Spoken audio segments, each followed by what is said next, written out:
Hi everyone, I'm Miss Bear. Welcome back to another video. So this week I thought I would share with you a really simple hobby, which is knitting. I've just joined Knitter Natter at the local library where you meet for a couple of hours a week. You bring some knitting along and then you sit and relax and have a chat, and I'm really enjoying it.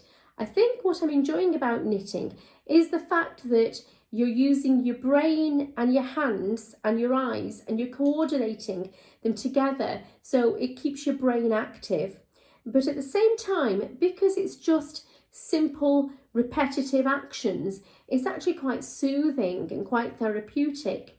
So there's something just relaxing about just sitting knitting. In the past, I've tried to learn to knit by watching videos or reading books, but I've always given up. And this time, joining a group means that there are much more experienced knitters who help you cast on and cast off, and you just feel that you've got people around you. So if you get stuck with any of the stitches, then they're going to support you. Lastly, don't feel that you have to knit garments or have to do anything fancy with your knitting. If you learn to knit, then you can start by just knitting a square. So on my first attempt, I just knitted half a square here.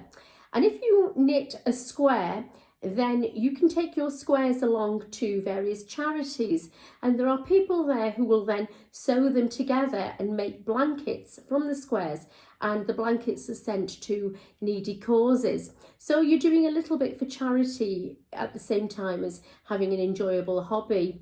So it's so easy. You just pick up, I'm using 8mm needles because they were recommended for beginners because they're quite fat.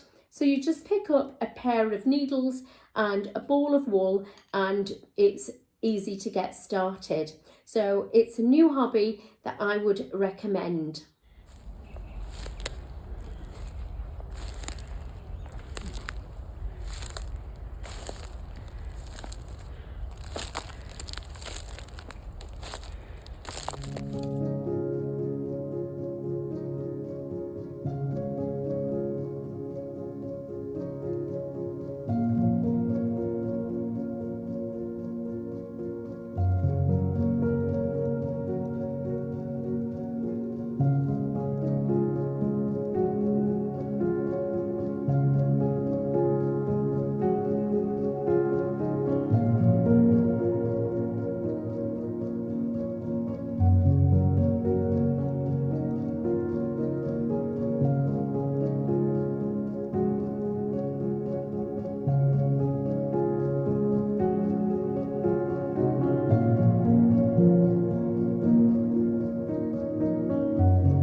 So whenever I go for a walk in a beautifully manicured garden, I always imagine Jane Austen's heroines walking there, because her stories seem to be set in these perfect landscaped houses and gardens.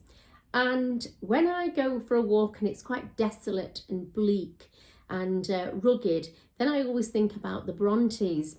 And I'm especially drawn to the poems of Emily Bronte. I think her poems are quite dark and quite bleak, but really inspiring. So I'll finish today's video by reading one of her poems. It's called The Night is Darkening Round Me.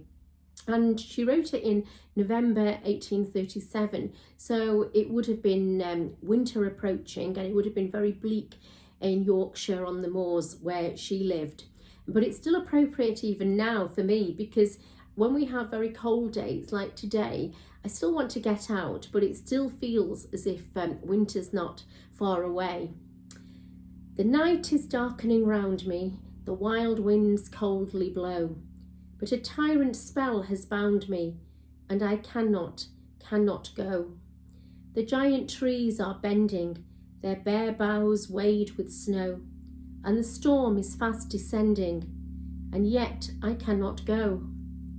Clouds beyond clouds above me, waste beyond waste below, but nothing dread can move me. I will not, cannot go. So thank you for watching this week's video, and I'll see you next time.